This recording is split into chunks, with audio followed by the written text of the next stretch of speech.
Agora que o Corinthians desistiu da contratação de Biel. Cheguei a contar para vocês na terça e na quarta que a negociação com o atacante estava fechada. E existia otimismo, tanto no Parque São Jorge quanto em relação aos empresários do atleta em relação a um acordo. Tudo porque a última proposta feita pelo Timão de 5 milhões de euros se aproximou bastante daquilo que o Sporting pedia.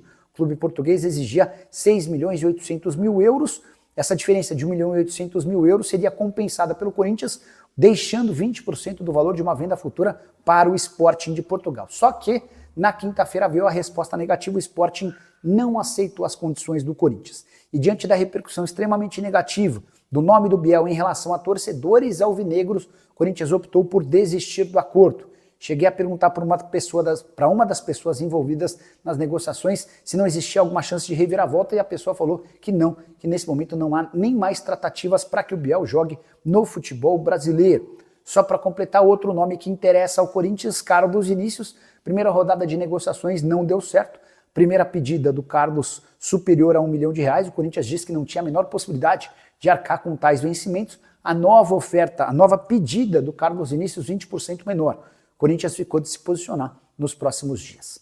A última sobre o Timão, Diego Palacios tem negociações avançadas para deixar o Corinthians e jogar no Austin, time dos Estados Unidos, que negocia com dois atacantes, o Biel, que pertence ao Sporting, e o Carlos Vinícius, que está livre no mercado. Pois bem, nenhum dos dois causou grande empolgação entre torcedores corintianos. E hoje a percepção que eu tenho é de que o negócio que mais incomoda é com o Biel. Isso porque a oferta de 5 milhões de euros por 80% dos direitos econômicos já foi recusada, o Sporting quer mais dinheiro. E o torcedor corintiano, muito preocupado com a condição financeira do clube, entende que o Biel, que nunca conseguiu ser o protagonista do Bahia e foi reserva no Sport, tinha apenas 7 partidas nos 6 primeiros meses em Portugal, tudo isso representaria muito dinheiro para o jogador que chegaria como uma aposta. Dá para dizer até que se essa repercussão negativa continuar, a tendência é que o Corinthians saia do negócio, mesmo já tendo um acordo fechado com o Biel, falta o acerto com o Sporting. Em relação ao Carlos Vinícius, centroavante que está livre do mercado, mas nem por isso seria barato. O pacote Carlos Vinícius hoje gira na casa de R$1 milhão por mês, entre salários, direitos de imagem e luvas. Corinthians, que acaba de conseguir se livrar do Igor Coronado, abrindo sua folha salarial em R$2 milhões, a ideia era reutilizar essa grana com contratações.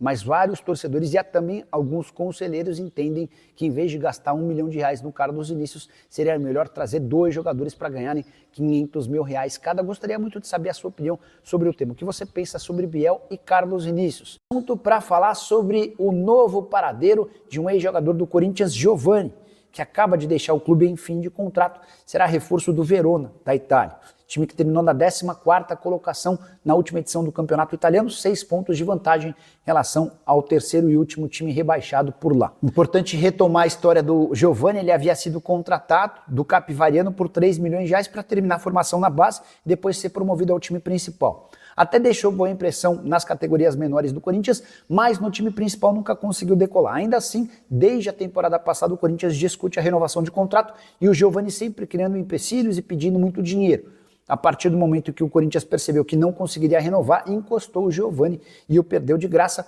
desperdício de R$3 milhões. Giovani, que na atual temporada disputou apenas 2 jogos, temporada passada de 21 jogos e 2 gols. Importante, o Corinthians não recebe absolutamente nada com a transferência do atleta para o Verona. Quero falar agora sobre o Palmeiras eliminado da Copa do Mundo de Clubes. O Palmeiras perdeu por 2-1 para o Chelsea, com falha mais uma vez do seu goleiro, repetindo aquilo que já havia acontecido no Interclubes, disputado contra o Manchester United. O Palmeiras, na oportunidade, acabou sendo vítima de uma falha do Marcos. Dessa vez foi o Everton quem falhou, jogo empatado, super equilibrado, com chances para os dois lados. Cruzamento do Gusto da esquerda desvia de forma leve pelo Jai, nem dá para dizer que a bola mudou tanto sua trajetória, mas o Everton foi todo esquisito e permitiu que a bola entrasse. Inclusive a FIFA atribuiu ao Everton um gol contra e eu achei meio esquisito. Eu teria marcado o gol para o Gusto, o jogador do Chelsea que finalizou. De qualquer forma, o Palmeiras volta para casa eliminado nas quartas de final. Tem muitos pontos positivos e alguns negativos. Quero começar me atendo aos pontos positivos. O Palmeiras conseguiu ir mais adiante, por exemplo, do que Botafogo e Flamengo. O Verdão volta para casa com R$219 milhões. A torcida do Palmeiras teve uma participação espetacular ao longo de toda a competição, lotando os estádios. Ontem, inclusive, o jogo registrou o terceiro maior público da competição. Foram 69 mil pessoas no estádio na Filadélfia. Apesar de tudo isso, é um Palmeiras que foi o único clube brasileiro que não venceu times europeus. Empate com o Porto e derrota para o Chelsea. O Botafogo havia vencido o PSG, o Flamengo havia vencido o Chelsea, enquanto o Fluminense venceu a Inter de Milão. Além disso, algumas coisas não funcionaram bem para o Palmeiras. A situação do Vitor Roque, exceção ao jogo de ontem, não foi bem resolvida. Abel Ferreira também foi bastante criticado por não encontrar soluções ofensivas. Foi um Palmeiras que conseguiu, na maioria dos jogos, se defender bem, mas teve dificuldades ofensivas. De qualquer forma, a derrota de ontem foi num jogo equilibrado. O Chelsea foi bem melhor no primeiro tempo e abriu o placar. No segundo tempo, o Palmeiras volta com a mesma formação que para mim até gerou algumas dúvidas. Presença do Alan, presença do Mikael, Vanderlan na esquerda, enfim. Foi um Palmeiras que com a mesma Focão do Torres de titular também, essa também não consegui entender. Mas com essas mesmas peças, o Palmeiras voltou para o segundo tempo melhor e o Estevão garantiu o gol de empate. A partir daí, o jogo ficou extremamente equilibrado, com chances para os dois lados, até que surge o gol do Chelsea, que eu já expliquei agora há pouco. Só para arrematar em relação ao Verdão, Palmeiras que na volta ao Brasil vai ter de se acostumar com duas péssimas notícias. A ida em definitivo do Estevão, que inclusive já se despediu do Palmeiras, chorando bastante, e a ausência do Paulinho, que foi peça importante ao longo da Copa do Mundo. Para completar o vídeo, destacar a provocação de corintianos e são paulinos contra o Palmeiras. E essa provocação não veio apenas de torcedores. Nas suas redes sociais, nos perfis oficiais, São Paulo e Corinthians zoaram, zombaram do rival. O Corinthians, pouco depois da eliminação do Palmeiras, postou a imagem de um porco vestido com terno verde e com uma placa deportado. Na legenda, Mundial é para poucos, seguida de uma taça nas cores de uma taça do mundo e das cores preto e branco. O São Paulo, na manhã desse sábado, postou: bom dia só para quem é tricampeão mundial. A imagem do mascote do São Paulo no Morumbi ensolarado. Na legenda, emojis com duas palmeiras, citando o Verdão, e aquele proibido e mundial, como se o Palmeiras, fazendo referência ao fato de o Palmeiras não ter mundial. Gostaria que você usasse o espaço para comentário para deixar a sua mensagem para o Verdão. Se você é palmeirense, se você não é palmeirense, enfim, use da maneira que quiser. Só não esquece de deixar like, de se inscrever no canal, a gente se encontra. Por exemplo, o que eu apurei que o Carlos Vinícius, né, ele reduziu a pedida aí, mas mesmo assim tá alta, pelo menos no meu ponto de vista. Olha, eu acho que não tem. Eu acho que essa aí é furada mesmo, Samir. Nesse contexto que tá o Corinthians. E assim, já vou até falar que tá o meu voto na enquete de hoje. Vocês acham, né, que o setor que mais precisa reforçar o ataque? Eu não acho que é o ataque. Eu acho que o setor que mais precisa reforçar hoje, porque não existe uma titularidade, é a zaga. Então, assim, tá aí uma situação que se arrasta, vai ficar batendo na tecla de jogador com mais de 30 e tudo mais. E aí, o que precisa ser feito, eu acho que, assim, não é para tapar buraco, não é para trazer jogador para reserva, é para trazer um titular, entendeu? Então, eu acho que são esses pontos aí que precisam ser avaliados e o Corinthians vai ter que sambar muito nessa janela de meio de ano para conseguir entregar alguma coisa. O senhor Maurício, agora que eu descobri que temos um Maurício aqui, Lívia, o senhor Maurício, o senhor acha que o Corinthians, qual a posição mais carente do Corinthians hoje, senhor Maurício, por favor? A zaga é a mais carente das que existem. A ponta é carente dos que não existem. Não existe um ponto. Então, na ordem, para mim, zaga e ponta, que eu tô falando que eu sou antigo. Você chama de winger, que você é pós-moderno. Ponta rápido e zaga. Primeiro é um zagueiro. Porque eu, como sou retranqueiro nato, e o time não vai ser campeão, para mim 1-0, eu tenho orgasmo com 1-0. Eu amo 1-0. 1-0, 0-0. Eu detesto 5-5. Então, o Corinthians precisa voltar, não tomar gol. O Corinthians faz 3 gols, toma 4. Então, zaga eu acho fundamental. Acho que o Choque é bem recuperável, pode ter mais espaço, mas precisa de mais um zagueiro para ser titular. E na segunda posição, um ataque. Isso se não perder ninguém, né? Se não sair Uri, Memphis. O que está hoje? Zaga primeiro, ponta segundo. É tão difícil falar. Eu diria que a maior necessidade do Corinthians é um jogador de beirada de campo. Só que eu não sei como é que esse jogador vai jogar, né, nessa beirada de campo, porque esse é o problema que a gente analisou do Biel. Você contrata, vamos supor um nome bom, o Cebolinha. Você contrata o Cebolinha, o Flamengo não quer saber, decidiu emprestar com uma opção de compra, beleza. Aí você contrata o Cebolinha, o que é um nome, eu acho que é menos contestável. E aí, se o Cebolinha chega, o Memphis vai jogar onde? E o Yuri Alberto vai jogar onde? Você tem que colocar o Memphis de centroavante e o Yuri Alberto de ponta. Pronto, aí você traz o Cebolinha e estraga 2 jogadores de uma vez, que é o que ia acontecer com o Biel, já que o Biel vem para jogar do lado esquerdo aberto. Só que aí você vai ter que jogar o Memphis de centroavante e o Yuri de ponta. Não sei, o Vitão Livre, eu tô confuso agora, né? Porque existe hoje no Corinthians, né? Hoje no Corinthians uma obsessão, e não é só uma obsessão, na ideia do Fabinho Soldado e companhia, o Corinthians precisa, acima de tudo, contratar esse jogador de velocidade, de drible, de quebra-linhas, esse ponta, para depois pensar em qualquer outra coisa no mercado, Vitão e Lívia. Eu acho o seguinte, o Yuri Alberto e o Memphis e o Galo, que são os 3 melhores jogadores do time, jogam melhor no 4-4-2. Um de meia atrás da dupla e como dupla. O Yuri pode ser 7, pode ser 9, mas ele funciona melhor como Bebeto e Romário, de 94. Os dois funcionam melhor assim.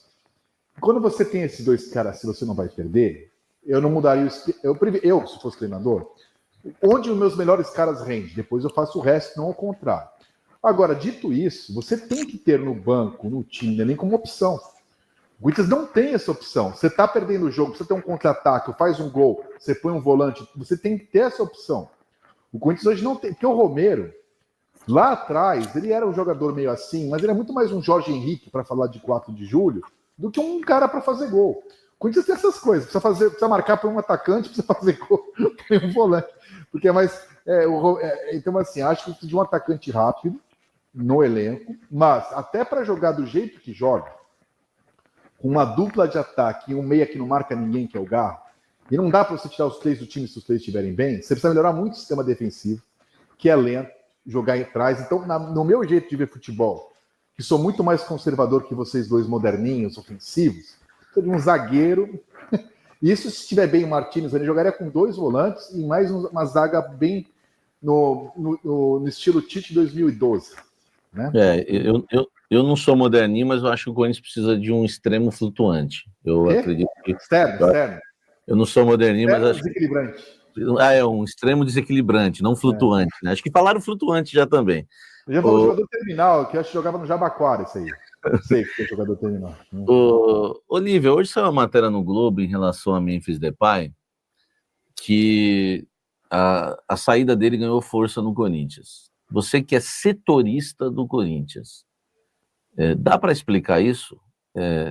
Ganhou força essa saída do Memphis mesmo, sem querer contestar os nossos colegas de profissão, mas a gente que é mais maduro, né, igual o Vitão aí, mais coroa na profissão, a gente já está acostumado que cada um tem a sua informação e às vezes, né, essas informações não vão ao encontro, mas vão de encontro, né, uma com a outra. O que você tem em relação a isso, Olívia?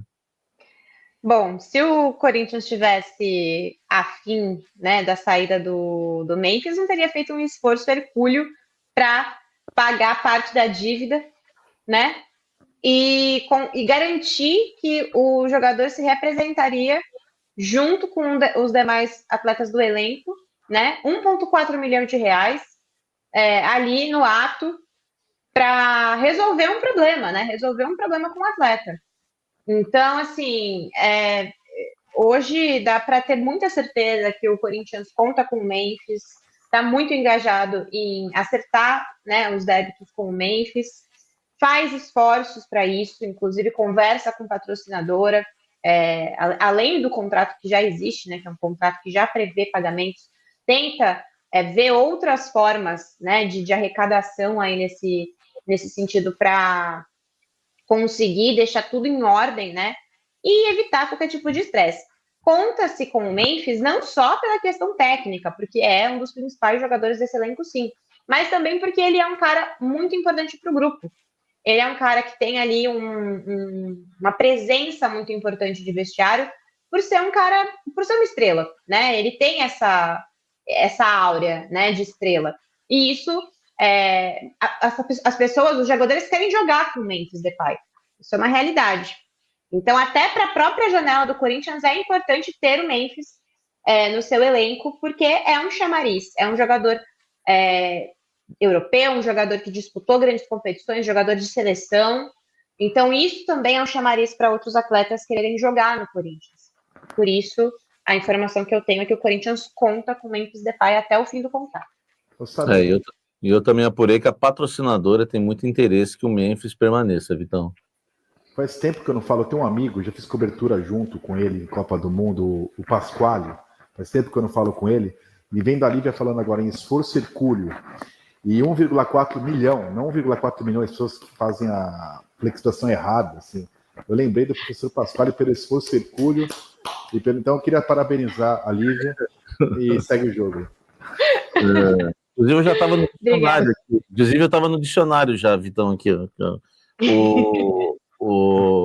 Assim, a informação que eu tenho também em relação ao Memphis é que, claro, se o Corinthians receber uma proposta, o Corinthians não vai cobrir, porque o Corinthians já está com dificuldades. É muito barata, né? Precisa ser um gênio também para falar isso, que não vai cobrir, porque o Corinthians não tem interesse em cobrir, já que tem dificuldades para pagar esses 6 milhões por mês. Então, assim, se chegar uma proposta, tchau, mas eu acho que a saída do Memphis ganharia força, como está no título da matéria, se tivesse uma reunião entre Corinthians e Memphis e o Corinthians sugerisse uma quebra de contrato, se o Memphis procurasse o Corinthians dizendo que estava insatisfeito por tudo que está acontecendo, mas pelo contrário, eu tive cuidado de conversar com pessoas no CT Joaquim Grava que me falaram que ele continua mesmo, porque o Memphis a gente pode reclamar que ele canta rap, que ele notifica o Corinthians, que ele vai para a noite, que ele faz a festa no castelo, que ele faz um monte de coisa, mas ninguém pode reclamar do profissionalismo dele. Ele é um cara que chega sempre no horário, às vezes até antes dos demais jogadores, é o último a sair, continua tratando todos muito bem, enfim, treina lá, é muito dedicado nos treinos, não mudou nada. E eu tive cuidado também de perguntar se ele não tá com a carinha meio assim, né? Porque teve um jogo do Corinthians aí que parecia má vontade, não sei se vocês não lembram o jogo, vocês vão se recordar qual. Teve mais de um, você pode escolher, na pré-Libertadores todos. Não, teve jogos aí que parece má vontade. Aí depois dessa notificação tudo, eu perguntei, como é que tá? Mudou o comportamento? E às vezes o torcedor pensa, pô, a gente só quer ver faísca. Não, eu fui lá e apurei. Eu poderia, porque a gente vai caçar. Estamos aqui diante eu estou diante aqui de 2 repórteres, né? A gente caça a notícia, então eu fui lá caçar. O Memphis mandou notificação, 2 semanas de treinos, uma semana eu fui querer saber. E aí, como é que tá o cara? Mudou o comportamento dele? Tá com cara feia? Aí, numa dessa, vem a notícia ruim. A gente tem que dar. O cara lá só anda de cara feia, não tá correndo. Não. Aí veio a notícia boa. Ele tá treinando super bem, super dedicado e não mudou nada. Então, assim, essa dedicação, esse profissionalismo, não tem o que reclamar, né, Lívia? Em relação ao Memphis. E os 6 milhões, quem fez o contrato, meu amigo, que respondam, o Memphis não tem culpa. Agora, se chegar alguma coisa, tchau. Mas ninguém, acho que ninguém hoje cobra essa... Porque não tem, o clube de primeiro escalão da Europa não quer o Memphis, e do segundo escalão. Aí, quem paga o que o Corinthians paga, né, Vitão? Tem uma equação aí, uma variável nessa equação aí.